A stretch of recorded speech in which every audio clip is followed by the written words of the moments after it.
Hy het 9 internasionale kragopteltitels op sy kerfstok en daar's al 'n film oor hom gemaak. Ricardo Fitzpatrick van Kimberley het egter die amper bo menslike vermag en ten spyte van sy uitdagings letterlik berge versit of gedruk. Sonder om te veel te sê en alles weg te gee, Pieter het die Afrika bankdrukkampioen gaan leer ken. Sy prestasies klink soos iets uit 'n Schwarzenegger blockbuster.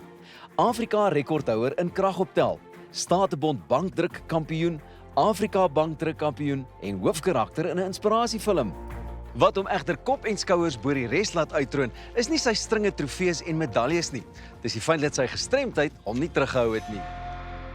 Ricardo, nou, wat is die mees onlangse titel wat jy ingepalle het? Die SA Benchpress kampioenskappe, dit was aan Rebecca in Port Elizabeth. En dit is waar ek nou my hoogste gestoot het. Ek het 180 gedruk daarso. Kom ons vat hom ver terug. Hoe het jy jou been verloor? Ek was nog 'n babatjie. Daar was komplikasies en dat het bloedklonte veroorsaak aan die benen. Ek was 2 weke oud. En keuse het nou neergekom vir die dokter om te besluit dat moet nou geamputeer word. Dit was net deur genade wat ek nou deur dit gekom het. En dit moes ook nogal vir jou 'n storie gewees het om groot te word, jy weet, met hierdie leemte wat nou nie gevul is wat 'n ander been aan betref nie. Hoe was dit vir jou op skool? Hoe was jou grootwordjare? Dit was baie moeilik.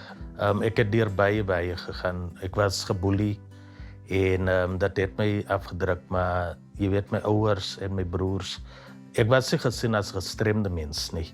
En kinders kan ons maar partykeer dan maar, jy weet, they can be very cruel. Yes. En dit was seker ook maar 'n ding wat jou sterker gemaak het, seker. Nee, dat het my beslis sterker gemaak. Ek voel net ek het myself bewys.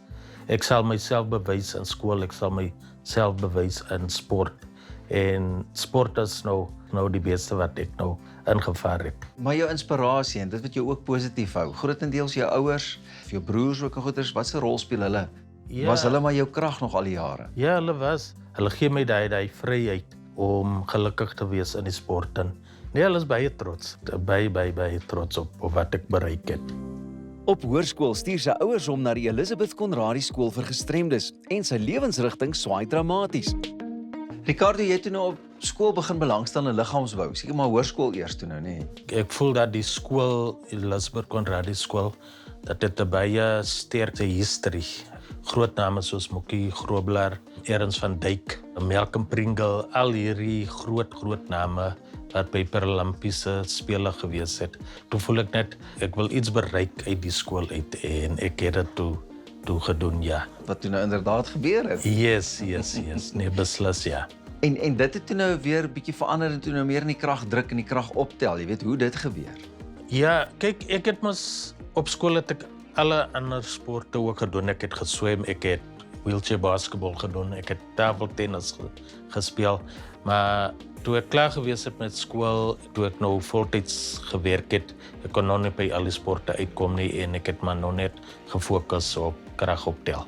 Maar nie net jy is nou een van die sterk manne in julle familie nie, jou oom of iemand was ook 'n bekende sportman? Ja, hy het ook meer gefokus om te pose en jy weet die spiere uit te kry. Hy was nog nie so sterk soos wat ek is nie. So jy meen, sommige ouens lyk sterk, jy is sterk. Ja, ek kan miskien 'n bietjie ook sterk lyk, ja, as ek moet die T-hemp afhaal. Vat my 'n bietjie terug na daai heel eerste kompetisie wat nou, jy weet, 'n redelik benoemenswaardige kompetisie is wat jy gewen het. Kan jy dit onthou? Toe ek Port Elizabeth toe gegaan het. En my eerste attempt wat ek gedoen het was 110. Toe sê hulle, jy het nou net die SA rekord gebreek vir die juniors as ook die ope. Ja. Die tweede attempt was die 117, ek het hom toe gekry. Dit was die SA klere wat ek nou voorgejaag het. Hoorie, maar dis 'n goeie begin, hè? Yes, dit is, ja. En sedertdien, ek meen, buite nou al die prestasies en die dinge, was jy nie net in Suid-Afrika al amper die hele land vol wat jy ook gewen het en goed gedoen het nie, maar wêreldklas. Ja, ek het die wêreldplat getoer. Ek was by 6-7 wêreldkampioenskappe, 2 Statebond spele. Dit was 2006 in Melbourne en 2018 in Gold Coast. Ek was in Mexico City by die wêreldkampioenskappe daar ook. Ek is daarom gelukkig dat ek 8 internasionale titels agter my naam het. Hoe vergelyk ons teenoor die res van die wêreld? Ons is nog nie daar op die gestremde vlak. Daar moet nog meer gedoen word vir die sport, laat dit uit is, dat daar meer sponsors ook in is, dat dit op 'n nasionale vlak, op nasionale televisie ook wees. Dit moet so groot wees soos rugby en sokker, ja. Jy neem nou al amper vir 3 dekades deel, so daar is al soveel toekennings en strenge prestasies en titels. Is daar van hulle wat vir jou uitstaan, wat jy graag sou wil uitlig? Die Arnold Classic is die kompetisie van Arnold Schwarzenegger. Dit is een van die grootste kompetisies is, basis 'n wêreldkampioenskap kompetisie. Dit was 'n baie goeie ervaring vir my. Dan as dit nou by jou oefenprogram kom, veral voor 'n kompetisie, hoe lyk jou dinge dan? Gewoonweg, as ek voor 'n kompetisie deelneem, ek probeer altyd soveel keer as moontlik my benchroutine in te kry. Ek het 'n spesifieke gewig wat ek altyd in gedagte het. So ek beplan nou hierdie jaar om nou die Afrika rekord te breek, nie net die Suid-Afrikaanse rekord nie. Aan watter items neem jy dan nou graag deel of verkies jy om deel te neem? Ek is altyd my sterkste in die koop benchpress. Ek het in 2013 nog laas SA rekord gebreek in dit in Lithuania.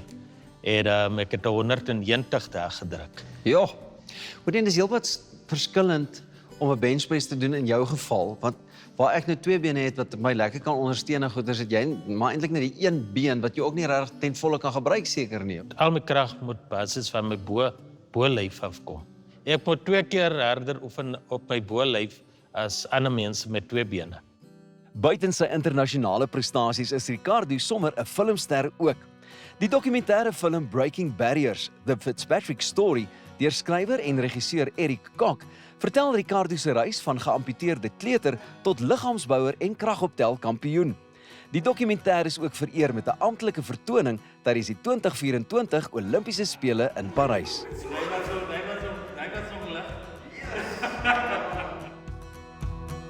Wat sê jy is weer die grootste uitdaging in jou sport? Die grootste uitdaging is dat ek my moet bewys teenoor almal, nie net met mense wat in gestremdhede is nie. Ek sien myself nou weer in daai opsig weer nie. Hierdie gestremdheid van jou is nou al deel regtig letterlik van jou lewe. Yes. Dis iets waaraan jy gewoond geraak het. Yes. Kry jy nog so nou en dan 'n bietjie daai frustrasie of dink jy jou prestasies maak op daarvoor? Dit is maar menslik. Ek kry maar die frustrasies, jy weet, om sekere goed 'n bietjie makliker te doen, maar dit is maar wie ek is. Ek kan dit nog nie verander nie. Jy's ook so 'n innemende mens en ek dink jy's 'n regte inspirasie en motivering veral vir die jong mense ook. Ja, dit is so. Jy weet, vandag se jongelinge, hulle kyk my nie weer in daai opsig nie. Veral as ek by kompetisies ook deelneem.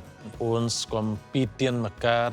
My gestremdheid is ook 'n faktor weer in kompetisies nie.